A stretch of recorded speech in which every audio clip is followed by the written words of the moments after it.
Hello, I'm Daniel Zengel with PRP Labs, joined by Don Lipscomb, and we're going to be talking about PRP for skin graft storage. So skin grafts are used in a lot of different applications in plastic surgery, and traditionally they're stored in a saline solution. So Don is going to be talking about a study that decided to see if the viability of these skin grafts could be improved by adding PRP to the saline. Can you tell us a bit about this, Don? Yeah, and I just have to say I was quite surprised about the saline thing when About I read the fact about it. that Yeah, they use saline? I thought for sure it would be like some sort of medium culture, cell culture thing, but anyway, that's regardless. Right. So they wanted to see if PRP could actually increase the viability because, if cells don't get enough food and everything, they tend to die. Right. And I imagine better cellular viability of a skin graft means a more successful graft. Oh, absolutely. So they performed this test on 8 round skin graft samples that had been taken from the abdomen when people were undergoing an abdominoplasty. It's like a tummy tuck, yeah. Abdominoplasty. So you have 5 patients, and each patient they got 8 samples. Yeah. And so they tested this by putting 4 in the saline and then 4 with this PRP solution that they made. And at the very end, so they performed a histological evaluation of the skin, and they wanted to look at 4 primary properties. So there's the junction between the epidermis and the dermis. Okay. So once that separates, then it's no longer viable. Right. It's done. The second is the formation of these perinuclear halos in the keratinocytes. That means like cellular swelling is going on. Okay. There's too much pressure.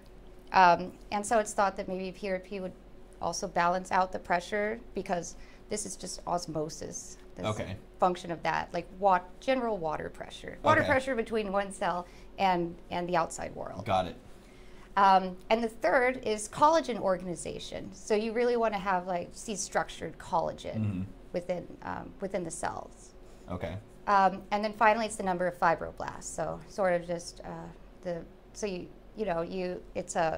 want the skin to be elastic, but you also want it to be structured. Right. So anyway, these are the 4 characteristics that they monitored, and they overall PRP by far kept the skin alive much longer. Basically, just within the first day, then you saw those perinuclear halos forming in the keratinocytes. In the saline group? In the saline group, yeah. Okay. And by day 14, the epidermis and the dermis junction had fully separated. And again, this is only the saline group? Yeah. Okay. And PRP, I don't remember exactly how long they kept it in the PRP solution, but it still looked like it was perfectly viable skin. Wow.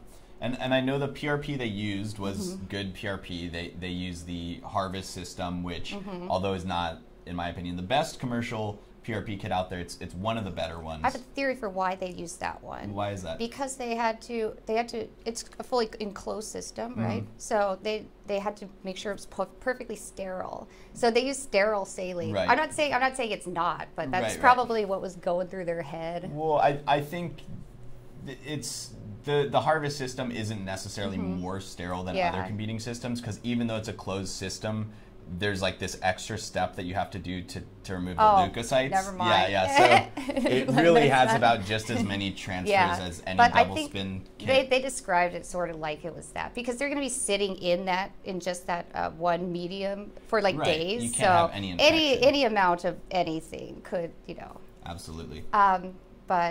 But yeah, so anyway, I don't think it's very viable to put them in strictly a PRP solution, which the authors kind of go over, because you'd need so much PRP. Yeah, and who knows what that would do. No. But it seemed like adding the PRP to adding just some to it. To the saline. saline. Because you're still getting, and even if you just added plasma, theoretically, that could help keep them alive, because plasma has all kinds of nutrients and growth factors in it as well. But yeah, it seemed like this was a better solution. So just adding a little bit of PRP then might give much better viability for any sort of surgery you'd have where you need a skin graft. Absolutely, yeah. And it's PRP is readily available. It's pretty affordable. It could be done on site. As they're doing the graft, they exactly. Yeah, exactly. So okay. Well, hopefully some plastic surgeons will clue into this, and we'll see better skin graft outcomes in the years to come. That would be great. All right, thanks, Don. We got some more videos coming up on PRP in just a few moments, so we'll be right back.